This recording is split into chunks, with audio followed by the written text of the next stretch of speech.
Café Anyway. Welcome to the show.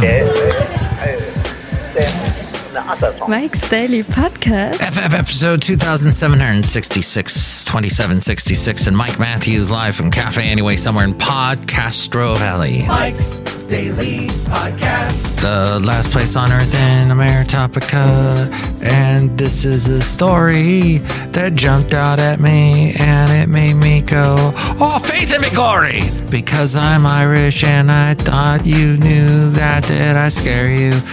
Did I frighten your cat? Possibly I did. Oh, I probably won't be doing a daily podcast. Mike's Daily Podcast. Even though that's the name of the show.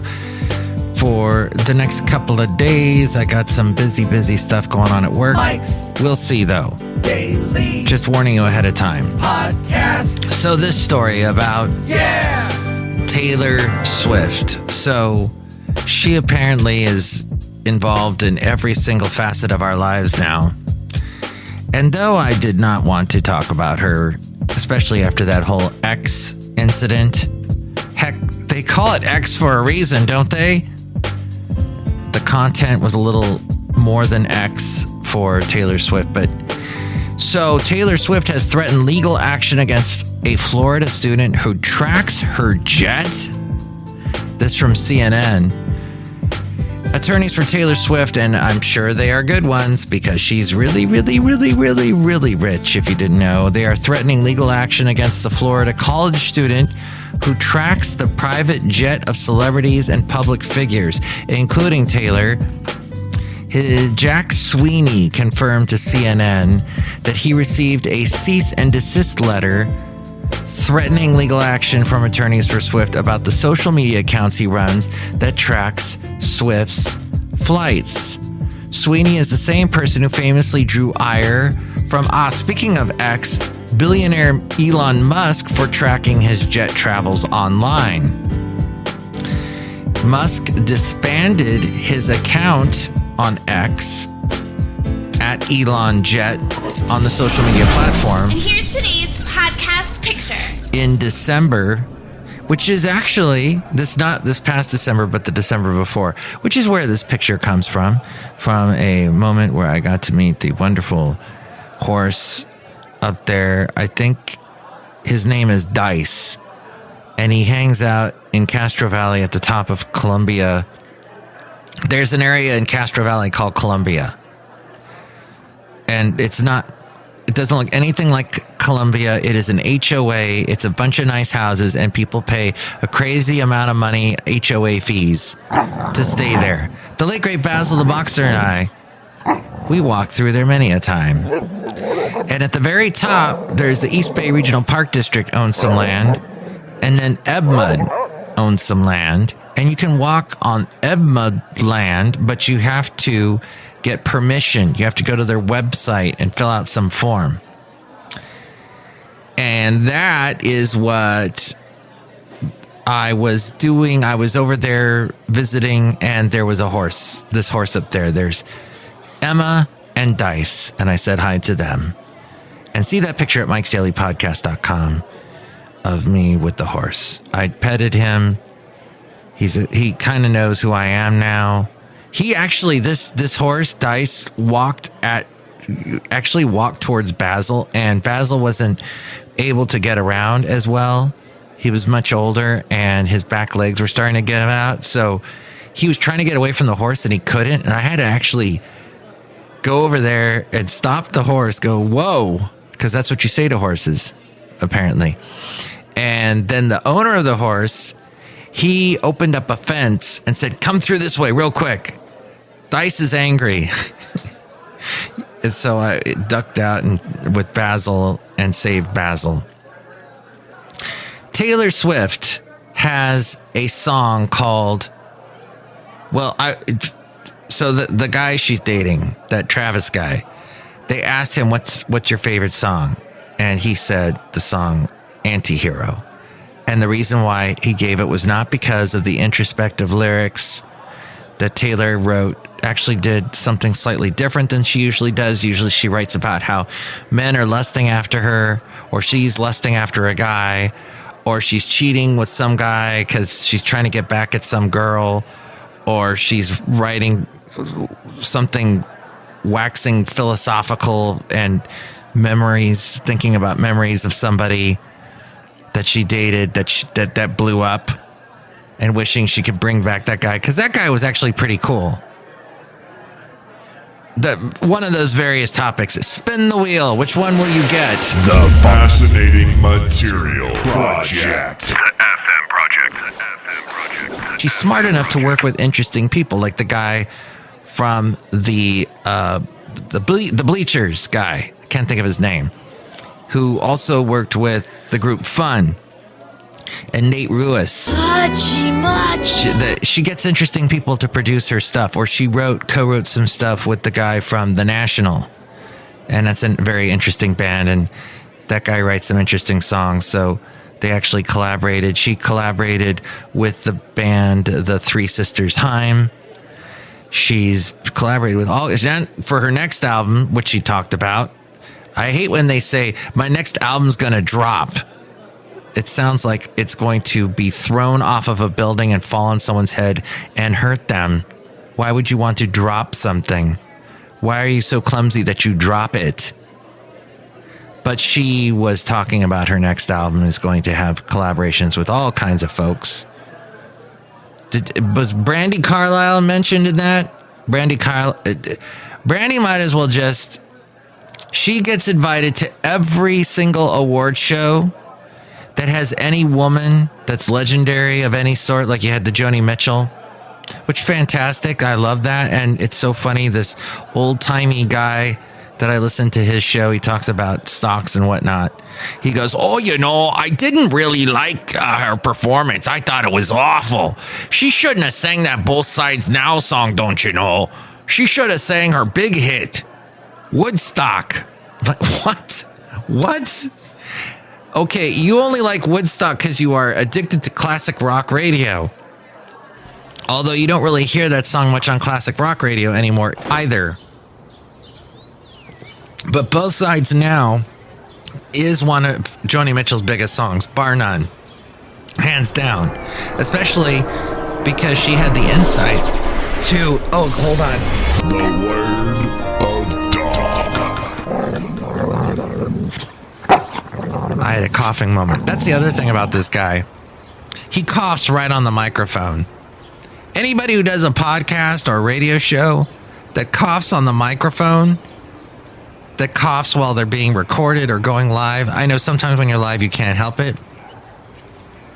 But when you cough, if you don't understand, if you don't already know, if you don't have the awareness that the sound of your cough is disgusting, you need to really get familiar with something that is called a mirror. And look at yourself, son. Look at yourself. So anyway, Café Anyway, he was talking about, and we're outside of Café Anyway, somewhere in Podcastro Valley, the last place on earth here in Ameritopica, with all of our topicas. Anyway. The Daily Haley.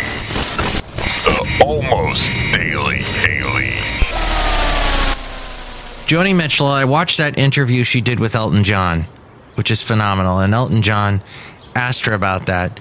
And she said, well, it's interesting because I wrote that song in my 20s. And I got a lot of heat back then when I wrote that song and sang it. Because they were saying, who does this 20-year-old think what? She hasn't seen her life from both sides now. She's young. She's on one side of her life at this point. But as the years wore on and she sang it again and again and again, she added strings on one of the recordings and made it just so insightful. And in fact, she grew into the song and she was able to, when she sings it now, you go, oh yeah, she does see it from both sides now. She's not lying anymore. She's not having to fake it till she makes it. Now she's telling the truth. So this guy from the wonderful land of, I guess, Minnesota or something, with that kind of accent, he was, or maybe that almost sounds more Canadian. I don't know what that accent is.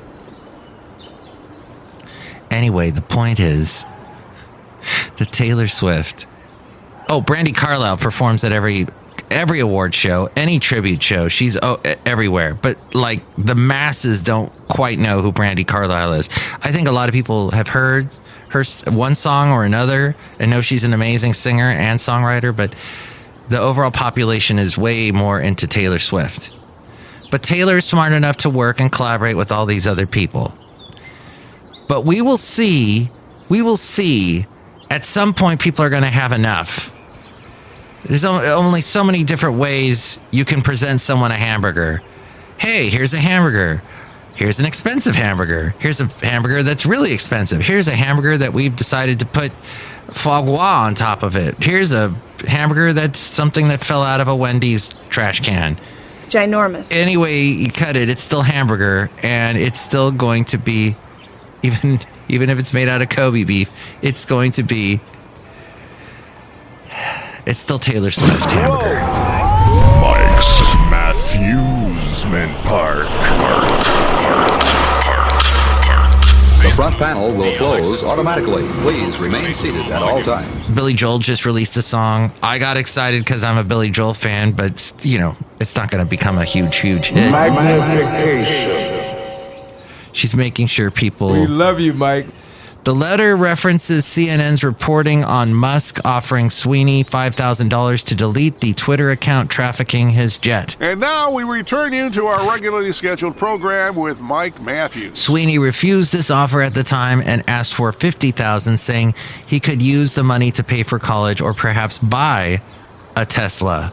The letter states that this is a life or death matter for Swift, who has dealt with stalkers, and she writes songs like from the point of view of a stalker, but it's like a Taylor Swift, it's a Swiftie stalker, but she's not stalking herself, she's stalking some cute guy. Just, if you haven't noticed, if you haven't actually listened to the words to her songs. And others who wish her harm since she was a teenager. The letter states that there are many public cases of individuals who have come to Swift's residences, including armed with weapons and ammunition, and attempted to harm her. The letter argues that sharing her location information gives these bad actors a roadmap to carry out their plans. If Sweeney continues to publish information tracking Swift's jet travels, her attorney adds, she will have no choice but to pursue any and all legal remedies available to her. Well, hey, at least they gave him a Swift cease and desist letter. They didn't just outright go out and arrest him or throw a huge multi-million-dollar lawsuit on him. Last week, the Japanese embassy in the U.S. tweeted a statement saying that despite the long-haul flight back from Tokyo and 17-hour time difference, Taylor Swift should be able to make it to Las Vegas from Tokyo in time for the big game Super Bowl if she departs Tokyo in the evening after her concert. That's speculating on whether she'll make it back to the U.S. from overseas in time to see her boyfriend Travis Kelce in the Super Bowl. And Travis loves Anti-Hero. The Marco Minute. The Marco Minute. And I say I like it because I like the line about I have a dream where I'm at my own funeral, and my stepdaughter says, I love that specificity. Said that word perfectly. I just planted the landing perfectly on that, not that.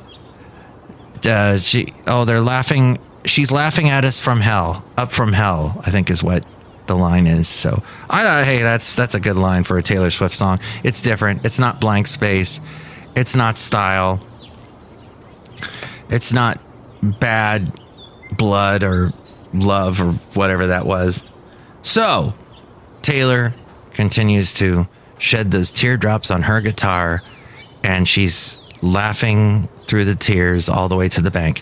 Who else is laughing to the bank are Will Arnett, Jason Bateman, and Sean Hayes. You will travel into the incredible universe. So to be more specific about the podcast story concerning them, which we got into a little bit in a recent podcast, as we were also discussing Joe Rogan's big deal now with Spotify getting even more bucks. Will Arnett, Jason Bateman, and Sean Hayes are ditching Amazon and taking their popular podcast Smartless to Sirius XM. It's a 3-year deal valued at $100 million. The podcast launched back in July of 2020. I have them beat by over a decade, so I don't know what where's my 100 million. Guests have included President Joe Biden, Bradley Cooper, Emma Stone, Greta Gerwig, Idris Elba, and Selena Gomez. The deal keeps the podcast widely available, but brings perks to Sirius XM subscribers. Woo! Getting, for example, early access to podcasts and other shows like Just Jack and Will, Bad Dates, and Owned. Boy, that sounds exciting. Sirius will hold the advertising and distribution rights, content, and events for the podcast. Ads on podcasts. People pay for ads on podcasts. It's so dumb because there's a fast forward button right there. I can press that button and jump 10 seconds, 30 seconds ahead. I do not even need to hear you. Hey, kids. It's me. Oh, but Mike, I never use that. Oh, right. There's the absolutely. You know how many people just said that? 0. In 2021, Amazon had acquired the exclusive rights in a deal valued between $60 million and $80 million. Do-re-mi the clown. Now it's jumped up to $100 million. SiriusXM has about 34 million subscribers. Also includes distribution for Conan O'Brien's Conan Needs a Friend. Oh, they have that exclusively. And Pod Save America. I have tried to listen to Pod Save America. And that does have a lot of ads on it. So now it all makes sense. They're trying to make their money back, selling all those ads on there. Peloton shares plummeted recently 20% as they gave a dismal outlook. The stock has gone from $150 per share during the pandemic all the way down to 20, no, 10, no, $4 for Peloton shares. Zuckerberg's apology to families was a turning point during that hearing. And because families blamed the toxicity of social media for the loss of a loved one, he got up and apologized. And guess what an apology can do? There's a certain politician running right now who has never apologized in his life. And instead, whenever he is asked to apologize or anybody says, hey, is he going to apologize? He just doubled down. He doubles down. He doesn't apologize. He doubles down constantly. Well, Zuckerberg did something that we all should do and apologize when we've done something wrong. His stock went through the roof on Friday. People that had Facebook stock were just jumping for joy at how well it did on Friday. So there's something to be said.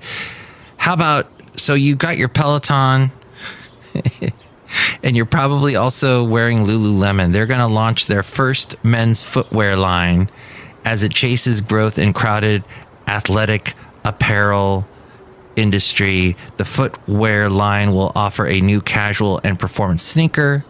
Lulu is best known for the belt bag and yoga pants. And I think wasn't one of the owners of Lululemon supposedly said something like, there are certain women that should not wear yoga pants. Just came out and said something like that. Like, that so you don't want certain people to buy your pants? Is that why you have them for so expensive a price? These are questions that I ask. One other question I'd like to ask is, I heard a conservative talk show host today say that it was all about this. They're trying to pass. They don't want this bill to pass about the border, about immigration, and Republicans don't like it because they're in Donald Trump's pocket, and Donald Trump doesn't want anything done to stop the border crisis because he wants Biden to continue to look bad. So Biden then comes out with this bill that to help with the border, and it actually has some stuff in it that some Democrats are like, whoa, wait, that's too strict. You got to give some leeway. These are people here. They want a fresh start. They want a new life, a good future.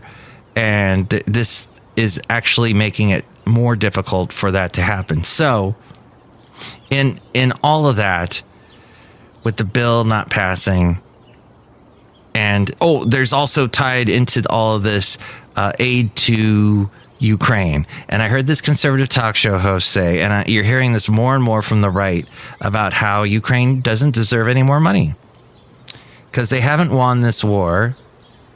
And it's not just that. Okay, I understand, America, we have problems here we need to fix. We need our money for that. Okay. And some of the stuff that's going wrong here, we need to pay attention to. But this guy was saying, and the way the American press, because it's always the American press, the American media, legacy media, as they say, it's always the legacy media's fault. Or as Rush Limbaugh used to call it, the drive-by media. Mike's out of left field recordings. Recording everything captures actions that will never again be repeated. This live talk show host said, hey, all the drive-by media, they're painting Putin. He's not as bad as all that. It's just like the way they paint how bad Trump is. The cutting corners corner.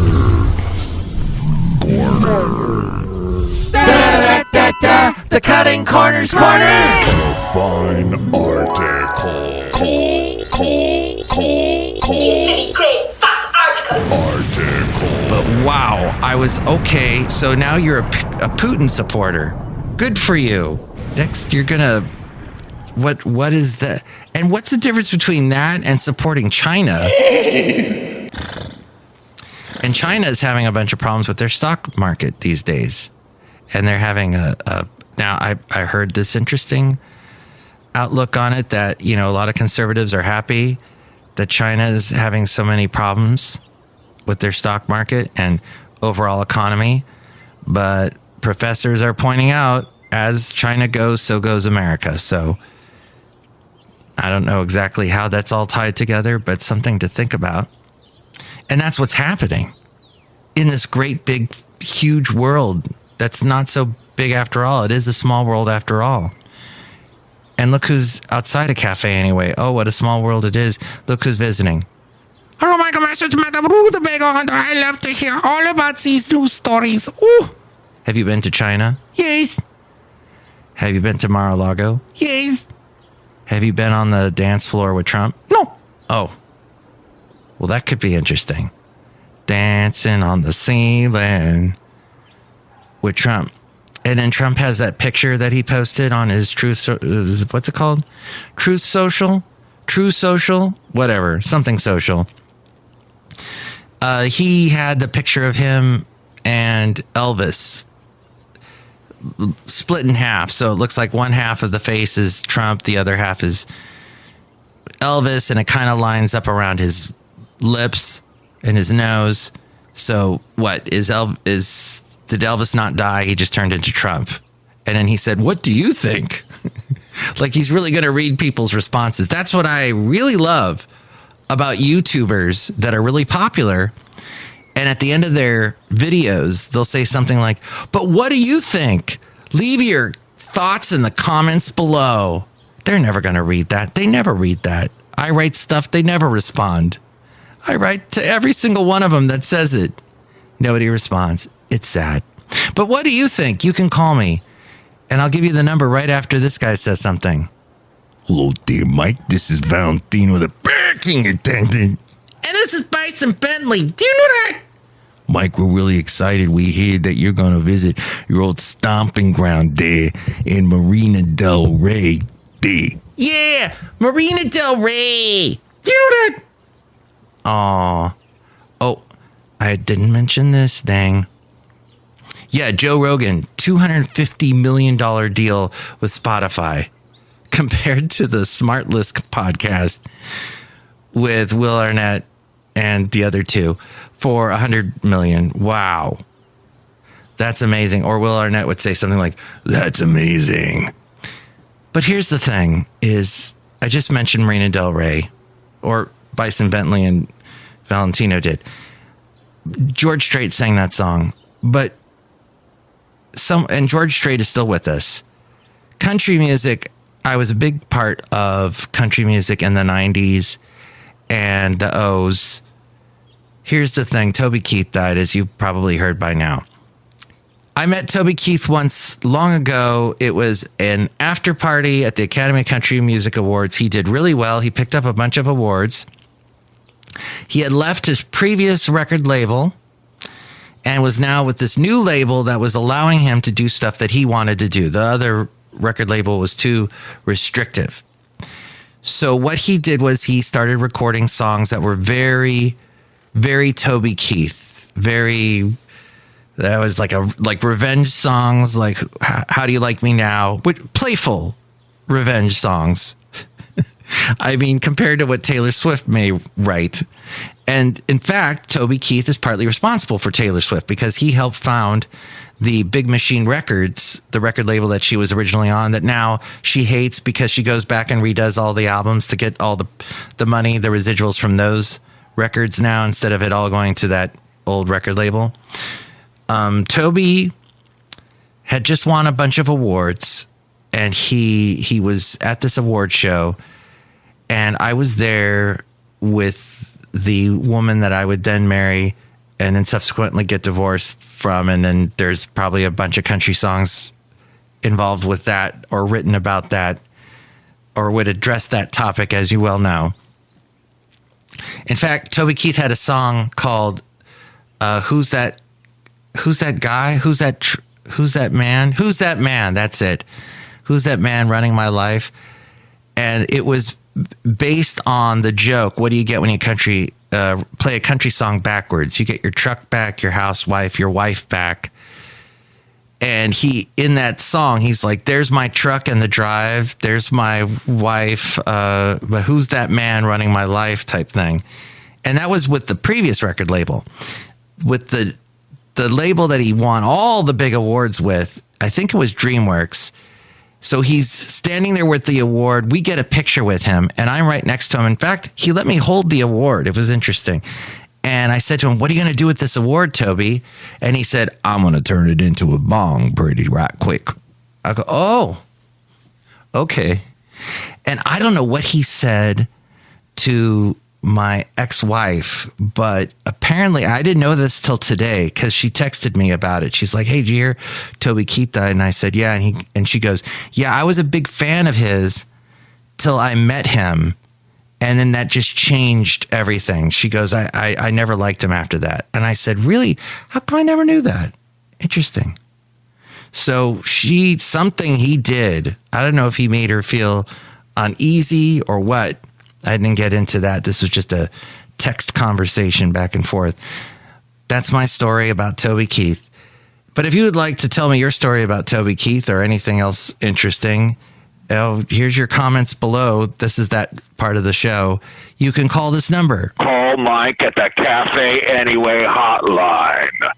Area code 510-228-4640. And here's somebody else named A-Frame, who's going to tell you all the rest. Mike's Daily Podcast is written and produced and performed by Mike Matthews. His podcast is super easy to find. Download or listen to his show and read his blog at MikesDailyPodcast.com. Email Mike now at MikesDailyPodcast@gmail.com. See you tomorrow. Bye.